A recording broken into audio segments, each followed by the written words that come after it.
देवराज आप? यदि दंड का भागीदार बनना ही है तो मैं उसे स्वयं महादेव के हाथों से स्वीकार करूंगा।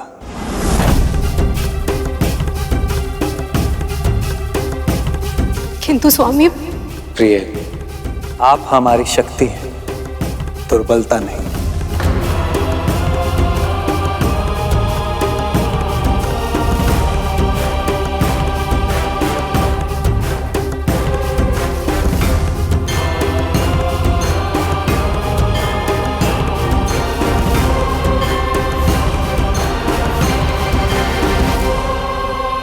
पता नहीं क्या छुपा है भविष्य के गर्भ में। क्या ऐसा कुछ नहीं हो सकता कि महादेव और देवी पार्वती इन दोनों को अपने आप ही एक दूसरे का आभास हो जाए और स्वामी को कुछ करने की आवश्यकता ही ना पड़े।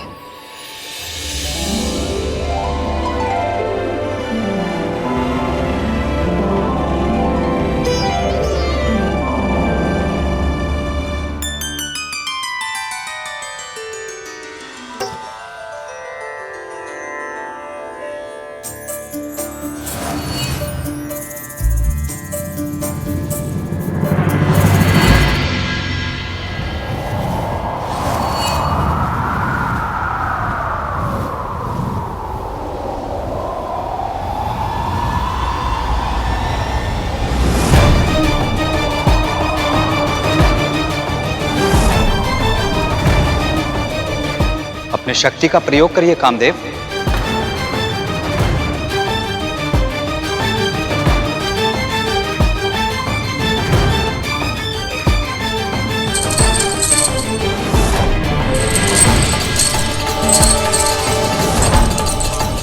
मुझे नहीं पता जो मैं करने जा रहा हूं वह उचित है या अनुचित, परंतु ऐसी अवस्था में महादेव पर बाण चलाना कहीं अनर्थ को निमंत्रण देना न बन जाए।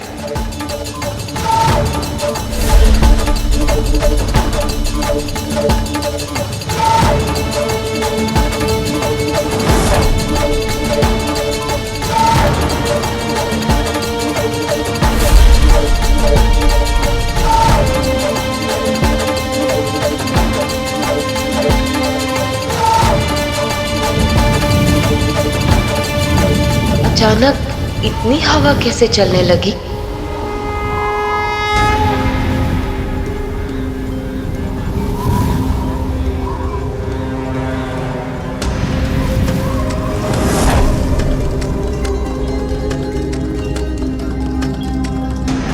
महादेव का ध्यान पूर्ण हुआ। अब उन पर बाण चलाना उचित होगा।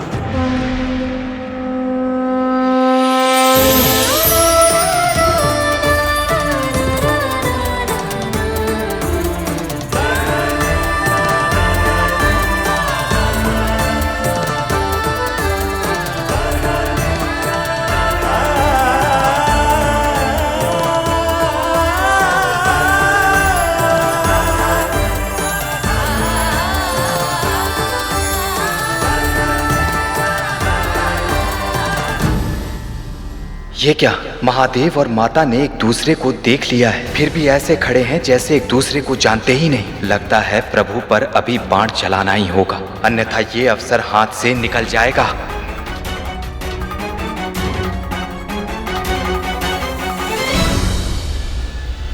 किस विचार में डूबे हैं कामदेव?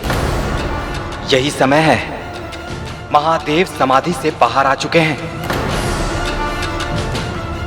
देवी शैलपुत्री के साथ उनके नेत्र मिल चुके हैं। आपको बस इन दोनों को थोड़ी सी प्रेरणा देनी है।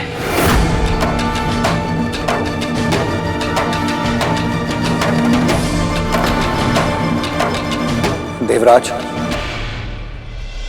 ऐसे कैसे बाण चला सकता हूं मैं महादेव पर? स्वयं माता पार्वती ने और महादेव ने एक दूसरे को देख लिया है। अब मेरी प्रेरणा और इस बाण की कोई आवश्यकता नहीं। ये दोनों एक दूसरे को देख अवश्य लिए हैं, पर ध्यान से देखिए कामदेव, इनके हृदय गति में कोई परिवर्तन नहीं है। मन में कोई प्रेम का भाव नहीं है, आंखों में कोई पहचान नहीं है। आपके प्रेरणा के बिना ये अवसर भी व्यर्थ हो जाएगा कामदेव।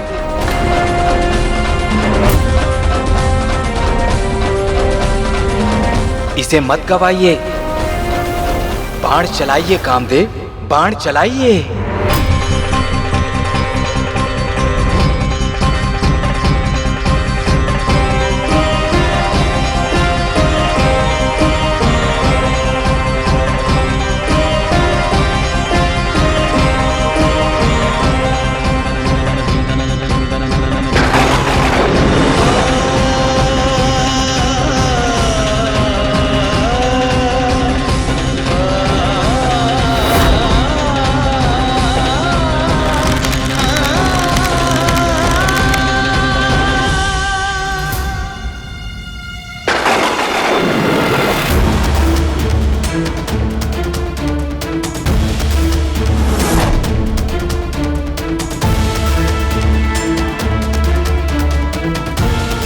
ये अवसर मत गवाइए।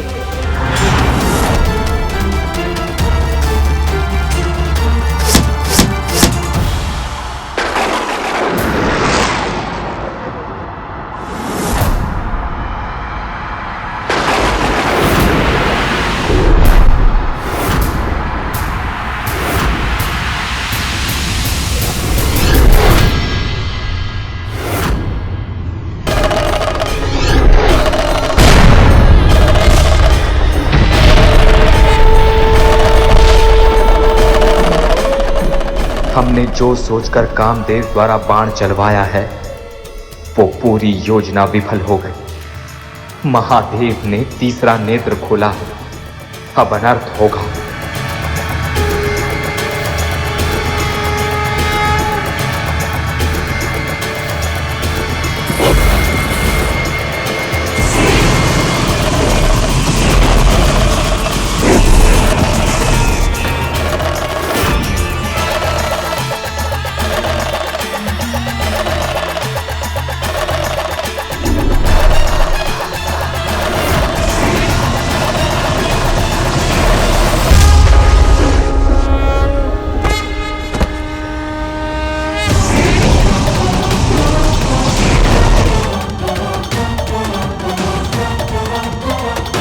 मन में विचित्र सी अशांति है। ऐसा प्रतीत हो रहा है जैसे कोई बहुत बड़ा अनिष्ट होने वाला है। जब तक हम आपके साथ हैं तब तक कोई अनिष्ट नहीं हो सकता।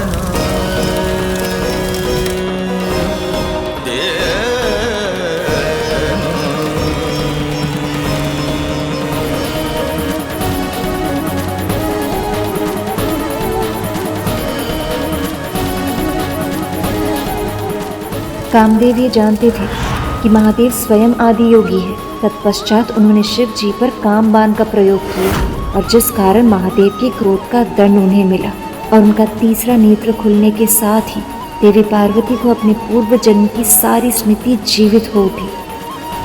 आप मेरे जीवन के अभिन्न अंग है महादेव। मैं आपको अपना पति परमेश्वर मान चुकी हूँ महादेव।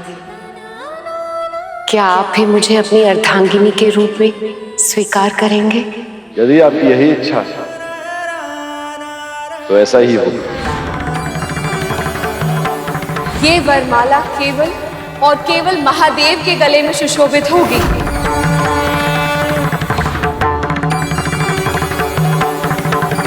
तुम्हारे पति को मैंने स्वयं धर्म की अवहेलना करने के कारण इस यज्ञ से बहिष्कृत किया है। जिन प्रजापति ने शिव का अपमान किया है उनकी दी हुई ये देह एक श्राप, और इस श्राप के साथ मैं शिव की अर्धांगिनी बनने का सौभाग्य ग्रहण नहीं कर सकती। मैं ही सती हूँ, मेरा पुनर्जन्म है ये।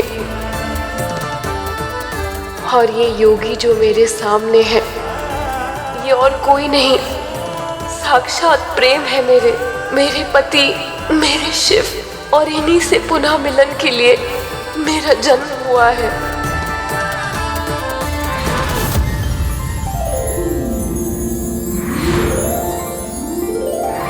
आपकी पुत्री श्याम वर्ण की है, इसलिए इन्हें काली के नाम से पुकारा जाएगा।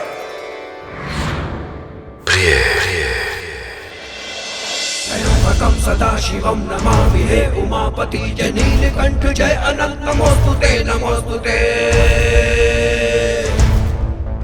हो भोलेनाथ भक्त के हो कष्ट से निवारते, ये सृष्टि सारी संकटों से शिव ही है उबारते।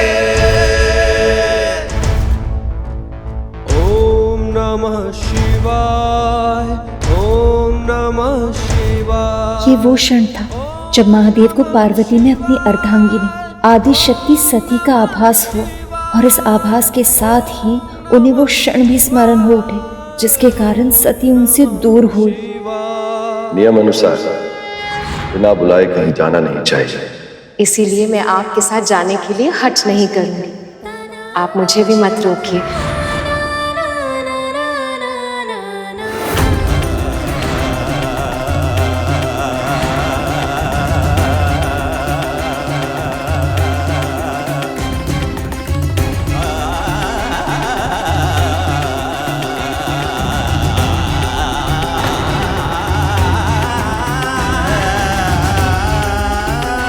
ऐसा क्यों किया महादेव ने? अपना मुख क्यों घुमा लिया? क्या इन्होंने अब तक मुझे क्षमा नहीं किया है? क्या अब तक मुझसे, अपनी प्रिय से क्रोधित है ये?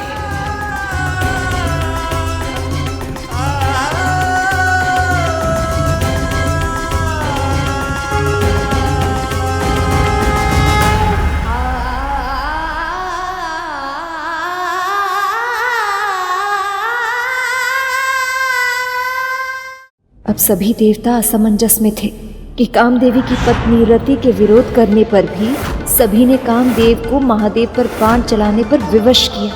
अब वो उसे क्या उत्तर देंगे? शिव शक्ति को एक करने के लिए कामदेव को भस्म होना पड़ा। क्या महादेव के मुख फेर लेने से उनके प्राणों का बलिदान व्यर्थ हो जाएगा? ये क्या? अब तो ये दोनों एक दूसरे को पहचान रहे हैं, फिर भी इनका मिलन क्यों नहीं हो रहा है? क्या हो रहा है यहाँ? और कहाँ है मेरे पति? मेरे मन में ना जाने कैसे कैसे विचार आ रहे हैं। देवराज, कुछ तो कहिए।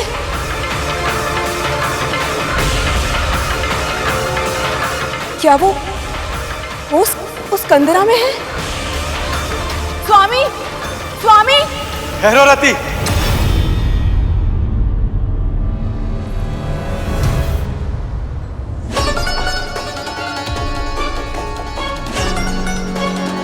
माँ लक्ष्मी,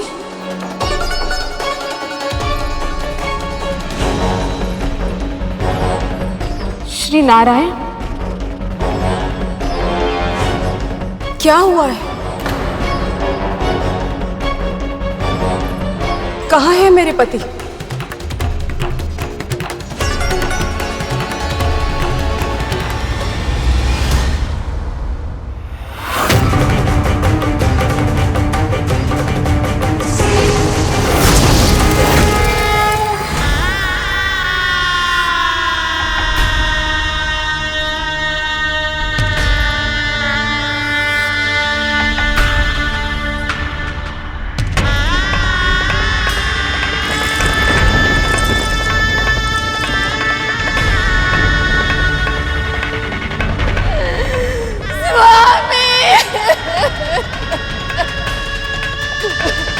यदि महादेव पर अपने काम बाण का प्रयोग करके ये अपने कर्तव्य का पालन नहीं करेंगे तो स्वयं मैं इनके लिए संकट बन जाऊंगा।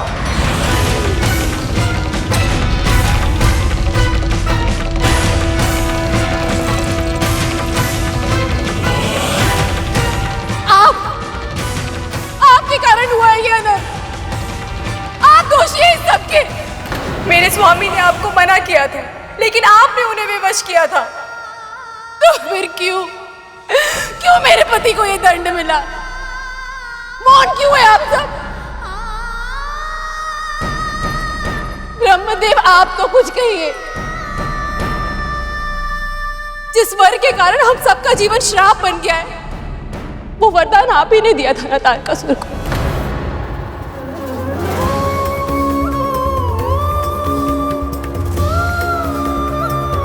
शिव तो आपके भक्त हैं श्री नारायण। आपकी इच्छा के विरुद्ध वो मेरे पति को हानि नहीं पहुंचाएंगे। किंतु मेरे पति वो तो भस्म हो गए।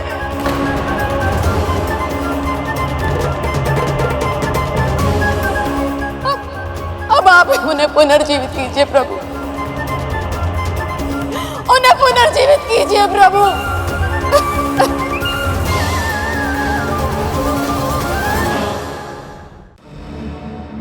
माँ आप तो स्वयं सुहागन है, जानती है कि एक पत्नी के लिए अपने पति की अकाल मृत्यु से अधिक दुखदायक कुछ नहीं होता। फिर भी आप मौन है। कैसे माँ, कैसे? मेरी पीड़ा हर लीजिए माँ, मेरे पति को जीवन दान दे दीजिए माँ, उन्हें जीवन दान।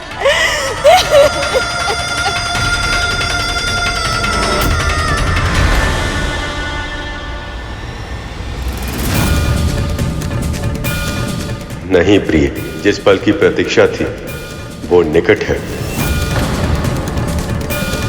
देवी पार्वती स्वयं को पहचान चुकी हैं। वो ये जान चुकी हैं कि वही आदिशक्ति, अब जो भी करना है वही करेंगे। क्या हुआ बहन जी, आप इतनी विचलित क्यों हो गई? किसी भी माँ के लिए अपने संतान को कष्ट में देखना, उसे पीड़ा सहते हुए देखना, किंतु फिर भी धैर्य रखना, ये बहुत कठिन होता। हर बात पे रोक टोक करती है, डांटती फटकारती है और फिर प्रेम करने का स्वाब भी करती है। आप बहुत बुरी माँ है, मैंने आपसे बुरी माँ कभी आज तक नहीं देखी। चुप!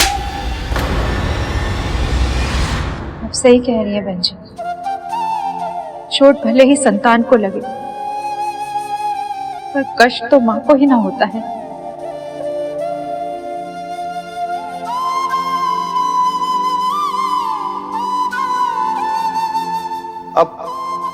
आप कथा बहुत अच्छी सुनाती है बहन जी, भगवती की कृपा से।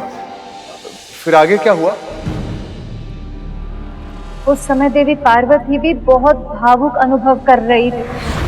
महादेव ने उन्हें देखने के बाद जो प्रतिक्रिया दी, उससे उनका हृदय टूट सा गया था।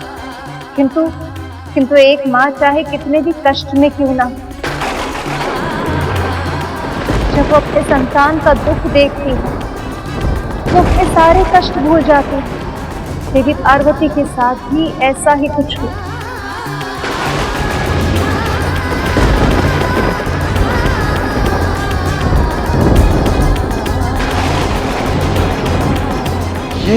ये क्या हो रहा है?